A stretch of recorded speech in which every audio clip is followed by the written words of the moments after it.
We're so glad you guys are here. Parents, I know Lindsay and Kristen both said this, but we're really, really glad you guys are here. We're doing something a little bit different this morning, and so we're doing something that I think is going to be relatable to parents and to youth, and hopefully have some good discussion between you. And this is Dr. Rod Kochtitsky, and Dr. Rod has over 25 years of experience in pastoral counseling and working with families and different things like that. And you said to be abbreviated in my introduction of you, so is that good enough? That's awesome. All right. Let's say thank you to Dr. Rod Kochtitsky for being here this morning. And I'll let you take it over from here.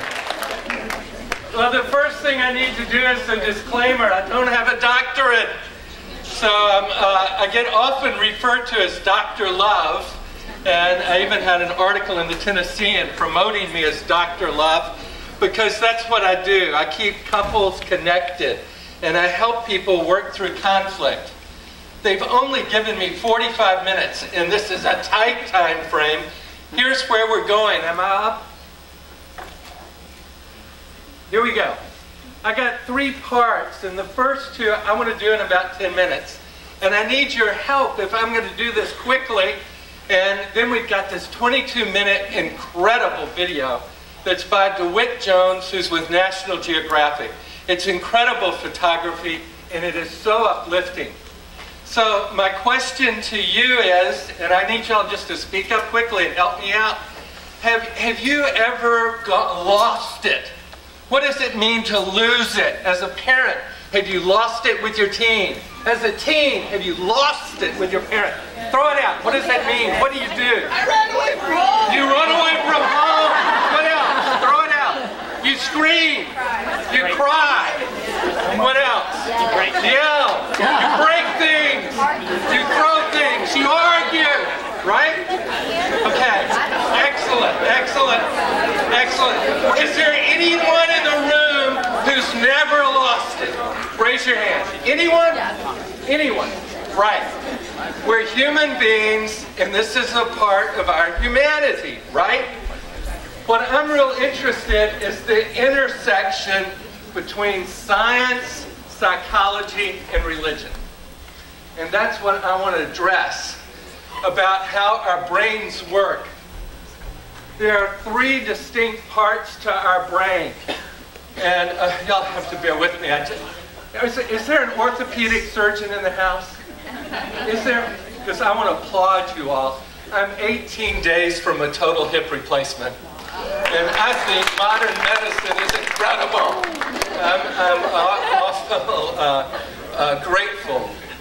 Okay, there are 3 distinct areas to our brain. This bottom part, all here, is called the brain stem. This bluish part here is called the limbic system, or the midbrain. And this is your cortex. You've heard right and left hemisphere, the cortex. This is why you lose it. I want you to get it. This is why your parents lose it. And I want you to have some understanding about them. The bottom part parallels the brain of reptiles. Reptiles only have 1 part to their brain. It's the equivalent of our brain stem. And life as a reptile is an on-off switch. It's either safe or it's dangerous. And if it's dangerous, what do snakes and lizards do? Fight, flight, submit, hide, freeze, change colors, whatever it takes in order to survive. And that's our brain stem. It's why I can wiggle my toes and not know how I can do it. It's why my body can move. It's why the day after my hip replacement, I could still walk. It's because of that reptilian brain and how our nervous system and our gets wired into that base of our brain stem. It's automatic. Reptiles are unconscious, instinctive, and reactive, right? And that's that part of our brain. The mid part of our brain is called the limbic system, and guess what it parallels? Anybody? Mammals. Bingo! That all mammals have 2 parts to their brain. And guess what's different from mammals and reptiles? Emotions, right, you got it. And so that's why we bond with mammals, with dogs and cats, and even pot-bellied pigs or horses, that we don't bond with snakes and lizards and iguanas, right? That's why, who has a snake, who has a reptile for a pet? Raise your hand. One? All right, who has a mammal for a pet?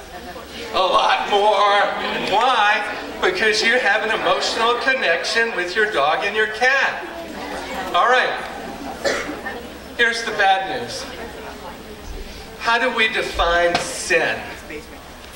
Sin is anything that separates us from God, ourselves, others, and creation. Sin is what separates us. What happens to all of us psychologically in the first 4 to 5 years of our life, this part of your brain is grown by leaps and bounds, and when you're 5 or 6 years old, it's a done deal. It is wired and hardwired, and those pathways are laid down forever. And those pathways are laid down in this part of the brain with an emotional component, because that limbic system, that emotional part of your brain, becomes that key driving force of this system, this what we call the more primitive part of your brain. What does the Bible tell us about creation? It's good. It's good, and we're created different from mammals and reptiles. Now, for me, putting science, religion, and psychology together, that's because we've got a cortex. That's what separates us. That's what makes us different then. So I want to think about it as the God brain. And I'm going to talk about which part of that it is. But our cortex it starts developing at birth. But it doesn't become fully online until we're about 5 or 6. The visual cortex gets fully wired in your speech and language acquisition, because this is the part of the brain that works by using words and pictures. It's about rational thinking and long-term memory. That's why you don't have memories before 4 or 5, unless you've seen a video or picture, right? Rarely do we have memories, visual memories or auditory memories, earlier than that, because our brain wasn't wired to hold them. So this part of the brain works like a network computer. There's speech centers, hearing centers, rational thinking centers, symbolic language centers, and it's like wiring from all these different centers, neurons, thousands of dendrites, neurons, going from these centers and then down into the more primitive parts of the brain. First, your parents. Your parents lose it, and they scream at you, and they yell at you for 2 reasons. And this is their sin in religious language. It's what separates them from you and themselves and from God, because they've lost it, but they've gone reptilian. They've gone reptilian. And what happens is they're either scared or hurt. And when we get scared or hurt, we're literally flooded with chemicals in our brain, and there's like a super highway from that primitive old brain up into the cortex. And when your parents start to yell at you, most of the time for parents it's because they're scared. They're worried about your safety, they're worried, fearful about something, or you might have hurt their feelings. You know, you might have done something that offended them, and that they felt like you were saying they didn't matter, or they weren't important, or they couldn't do it right. Those are often the triggers. So I want you to understand your parents. I want you to know what blocks that flow of that right relationship with mom and dad. And I want you to develop, teenagers, to develop the capacity to have a little empathy for them. Give them a break. They're human beings too. They're not perfect. They're doing the best they can. But if you don't react, you'll help them not react. The thing I do to work with couples and when I work with families is I teach them what's called mirroring. And I'd love to come back for another day and talk about how if you repeat back what someone's saying and they feel understood and gotten, their reactivity lowers and they're able to move up into their cortex. Parents, to understand your teens. Unfortunately, the teenage brain is not a mini adult brain. That is not true. The teenage brain lacks the cortex lacks a significant component, which is the fatty sheathing called myelin around the neurons going particularly to the prefrontal lobe, which is the very end of where the computer is, that part of the cortex. And that's the part of the cortex that's about rational thinking. It's the part of the cortex that's about compassion and the ability to make good judgment and the ability to get into someone else's shoes. In teenagers, your brains are not fully formed, and this is why you take risk. It's why you do things. And my 17-year-old son last night, who's got exams this week, said, "I'm not going to study." You know, and to me, that's an example of poor decision making. He had plenty of time, and with a little conversation, he decided to change his mind and study for exams after all. But teenagers have that kind of thought, that it would be better for me not to review the material. It's not rational, but it's the kind of thing that happens. It's impulse, and it's because the sheathing isn't fully developed. I just got an eye roll. I must be on target.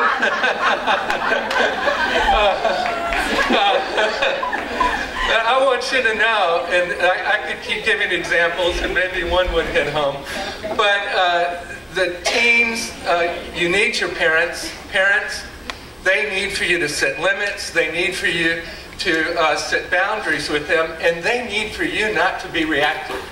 They need for you not to yell at them, not to withdraw from them, and not to dump your stuff on them, but to work your stuff out with your partner and to be loving and kind, but empathic, but set firm boundaries.